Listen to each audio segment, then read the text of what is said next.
Kumusta? Mabuhay and maligayang pagbabalik sa aking channel. Alright, in today's video, we will be reacting to an interview of Bongbong Marcos. So basically, the president of the Philippines right now.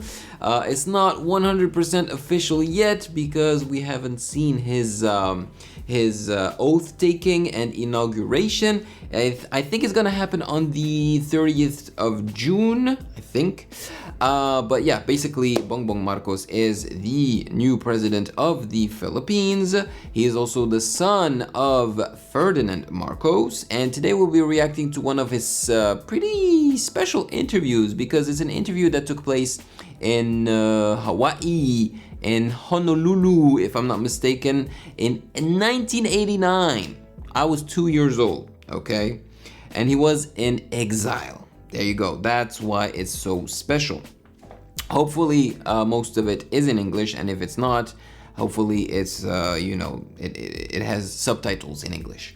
But yeah, before we start, make sure to follow me on Instagram at Music Game News because that is where you can DM me your suggestions. And without further ado, let's get to it.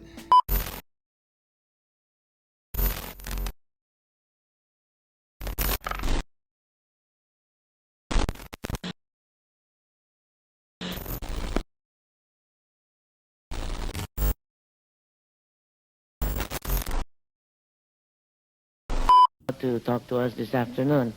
How is the family taking the events of your family's I'm sorry, take two. Okay. That's Bongbong Marcos. I mean, granted, the video quality is not the best. It's kind of blurry, but I'm having a hard time actually recognizing him. Wow. How is the family taking the events of your father's delicate How old and was often he? critical condition? Well, as anyone who's been through it, who's had an extended sickness in the family would probably understand. I recognize his voice and the tone of his voice and the way he speaks, you know. It's quite nerve-wracking. It's an emotional roller coaster. But as we are all wont to do, we get more and more used to it. I suppose we're handling it better now than we were before. It's never easy, but we're still here. Well, what can you say about your father's steadfast decision to return to the Philippines, given his present health condition and the persistent rejection of all your appeals by the Cory government? Do you still think it is a good decision? I guess this interview took place while, Ferdinand Marcos was very ill in Hawaii because I think he passed away not, shortly after this interview, I think. We're going to check out the dates after this video, to see how old Bongbong Marcos was when he did this interview and when did Ferdinand Marcos pass away.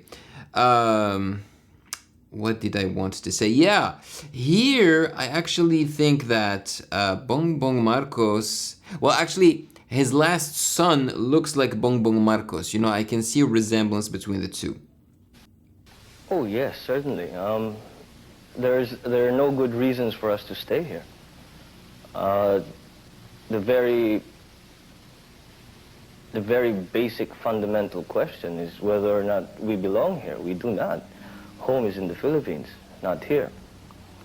Secondly, we have been accused of all kinds of terrible crimes, and we have been accused of all kinds of terrible misbehavior. And the place to answer that is in front of the Filipino people, not in front of the American media, not in front of the American public, not in front of the American political system, but in the Philippines. And right. Certainly it was a good decision. As a matter of fact, I don't even think there was a decision that had to be made. It was almost a given. Mm-hmm. If you were your father, would your decision be exactly the same, or would you do certain things differently? Good question. Very good question. He took Certainly a moment to think. The question as to whether or not one should return home is not anymore is not really a question any longer. To go home, certainly, yes. To do things differently, who knows? It's very hard to say. I wouldn't be one to second guess him, but perhaps we see things in a different light now than we did 3 years ago. Has the family Between you and I, he didn't really answer the question. discussed any plans in the event of the inevitable happening, God forbid, to your father? Oh, certainly, yes. Of course, all the practical considerations have been discussed, and all the practical plans as to the disposition of there's no other way to put it, the disposition of the family certainly have been discussed, and I suppose we have a pretty good idea what to do. But this is the whole problem. The powers that be in the United States will determine what we can and cannot do. And although we may want to do certain things, we may not be allowed to do so. I mean, just as an example, my parents are not allowed to leave the island of Oahu, which is not up to us. It's no decision of ours. It's the American government doing what they feel. Wait a minute, so the Marcos family was confined into one Hawaiian island? That's it? For how long? If that's true, for how long? Damn. The Philippine government wants them to do. And so long as we stay here, those sort of constraints will continue. And which brings us back to the reason why we must go home. As the only Marcos son, and as the man bearing the name Ferdinand Marcos, do you think of pursuing your political career and taking up the cudgels for the Filipino people where your father has left off?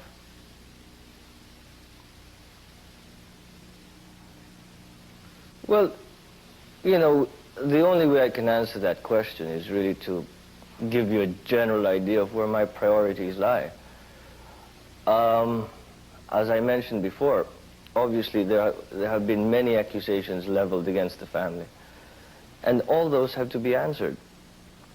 Secondly, the family cannot be allowed to just exist or just survive within the political milieu in the Philippines. There must be an element of self-determination in terms of our lives. And certainly we will work towards that, i.e. the legal questions must be resolved. The legal accusations must be answered. We must be able to live a life that is dignified and honorable. And it's a simple wish, but it seems to be something that they're not willing to give us, and therefore I will do everything I can to achieve that. As to a political career, well, it would seem that most of the time one finds oneself in a political career because of something that one believes in. Considering what has happened in the last 3 years, it would seem that is the sort of direction that one would inevitably take. I would certainly champion any cause that would try and right any injustice in the Philippines. If there's one thing the old man has instilled, I think, in all of us children, is a great nationalism and a great desire for equality and egalitarianism in the country. And should anything stand in the way of that, I will certainly work against it. If that takes a political identity, then so be it. I think that's actually getting ahead of ourselves. because simply the problems of the family are enormous and must be reckoned with before any of this sort of thing can be dealt with. As usual, when it comes to question of political career and things like that, it's really not for one to decide. It's not for me, it's not for you to decide. If the people ask you, then you must go, you must serve. If they do not, then you can't. And that's generally how that will be determined. And that's exactly what happened. You know, he basically said, all right, before I can even start thinking about a political career, I have to, or we, as in the Marcoses, have to fix the issues around our family and our name and our relationship with the Philippines. And that's exactly what they did. After they kind of fixed that, you know, he started focusing more on politics. And 30 years later, basically, actually more than 30 years later, he became the president of the Philippines. His English is wonderful. And I've said this many times before. And I like the fact that he doesn't rush things, you know. He takes his time to think and articulate and say things the right way, you know. Very, very good. Okay. Very well put. Your father firmly believed in the American... Although he did mention that it's not up to him or the guy who's interviewing him to say if he's going into politics. He said it was up to the country, you know, up to the people. Yes, but it's also up to you, you know, if you want to partake a career in politics or not. So, hey, I didn't see you there. Well, now that you're here, why don't you celebrate for making it this far into this video by subscribing to the channel, by turning on that notification bell so that you don't miss any future videos, and of course, and the most important thing, to like this video because it does help out the channel tremendously. And now, if you don't mind, I'm gonna go back to my business. commitment to freedom, justice, equality, and human rights. Most of all, as he said to the U.S. Congress in his speech before the joint houses in 1971, he believed that the United States would never betray a friend. Do you still share your father's faith in the United States after all that has happened? Yes.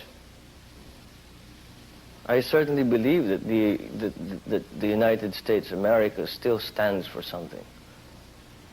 And we stand for that. And we are therefore wedded together in our beliefs. I think that what happened in '86 was a failure of the American system. I think there were personalities or cliques within the system that decided at some point to put us away. I sincerely believe this was a mistake for the Philippines and for the United States. I think that events since then are beginning to show that that is so. The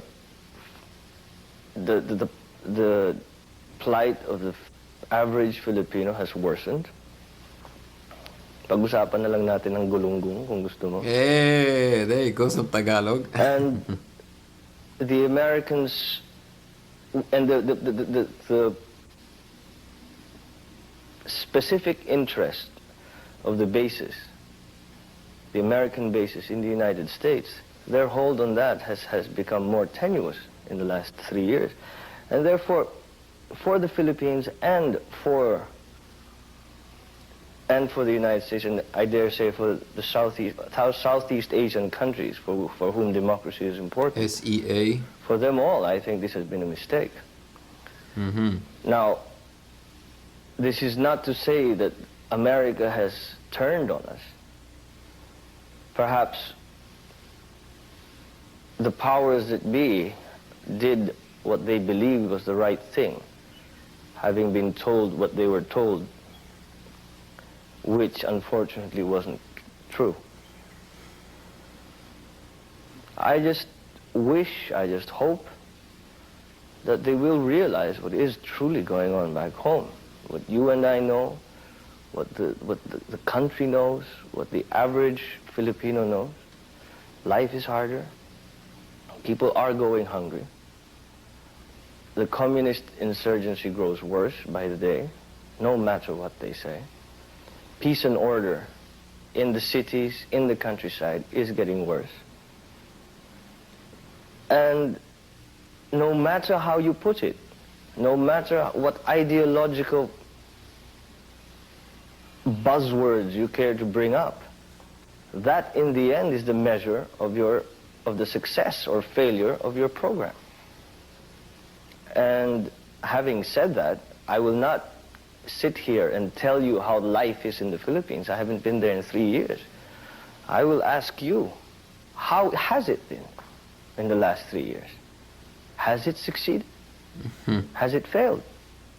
He's basically asking him, hey, since we left the Philippines, is the country doing better or worse? Okay. Can you tell us, therefore, how you feel about the Filipino people in general now, 3 years after EDSA? He hasn't been into the No Philippines. different. He doesn't know. No. I do not believe that what happened at EDSA was, I think it was a terribly well organized. I mean, it was very well done, very well organized. I'm sure there was a core group in that who believed. There were mistakes in my father's administration, for which I'm sure people were hurt.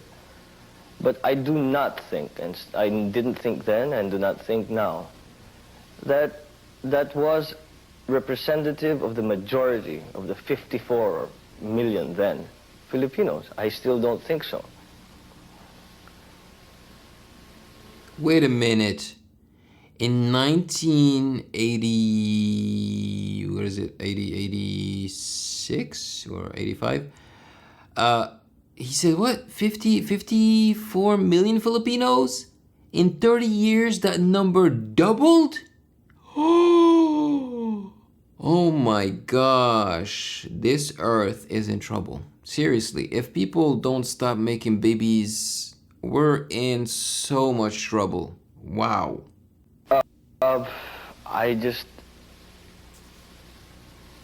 First of all, there was no revolution. I never saw a revolution. We left because we did not want to kill fellow Filipinos. We left the palace to go to Ilocos. We were tricked into coming to Hawaii. Tricked? And I don't see in that a revolution. I cannot see how that constitutes a revolution. I cannot see, you see, it's impossible for me to differentiate how do I feel about the Filipinos. How do I feel about myself? I'm one of the Filipinos. It's impossible for me to say, I think about Filipinos that way. I think about myself in a certain way. I think about them in the same way. I'm a Filipino. I love my country. I love the people more than, I love my country more than any other place in the world. I've been everywhere. I love my people more than any other people in the world. Perhaps I'm prejudiced. Now, so be it. And no, nothing has changed. Nothing has changed, not one tiny little bit.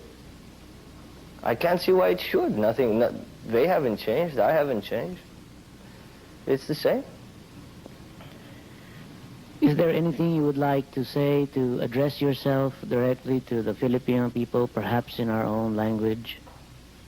Well,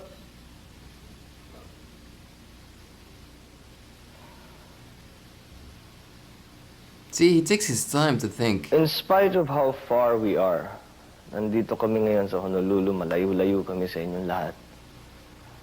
Nalalaman namin at naririnig namin ang mga nangyayari sa ating bayan.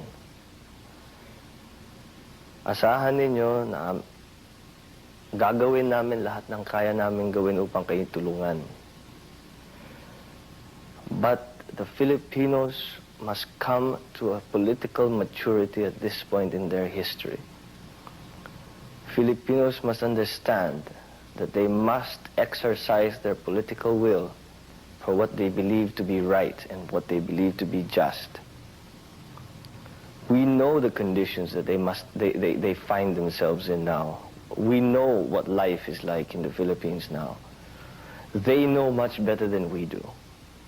They must now exercise their political will, their political energy to make changes, to make their lives easier, better, and correct. And it's a turning point in the history of our country. It's a turning point in the maturity of political maturity of the general populace. And I think, knowing Filipinos as I do, that we will do the right thing. Okay, thank you very much indeed. Thank you. Okay. Oh! Good afternoon. Imelda Marcos was present as usual, you know, foreseeing everything that surrounds the Marcos family.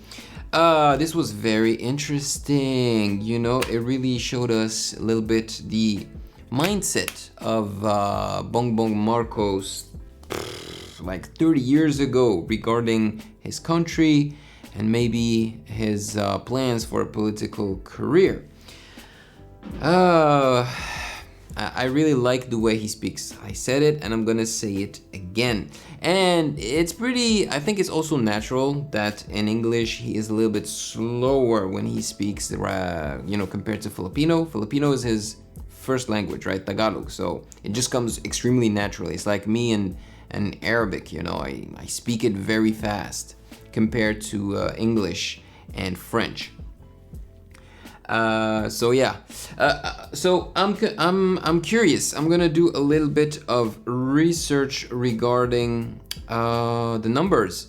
So Bongbong Marcos, when was he born? Bongbong Marcos, yeah, because I want to know how old he was during that interview. So he was born in 57. So if he's born in 57 and that interview was in 1989. 57.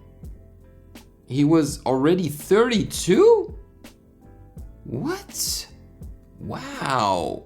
He was a man already. He was a little bit younger than I am now, but he was a man already and he speaks really well. How old is he now? Bongbong Marcos.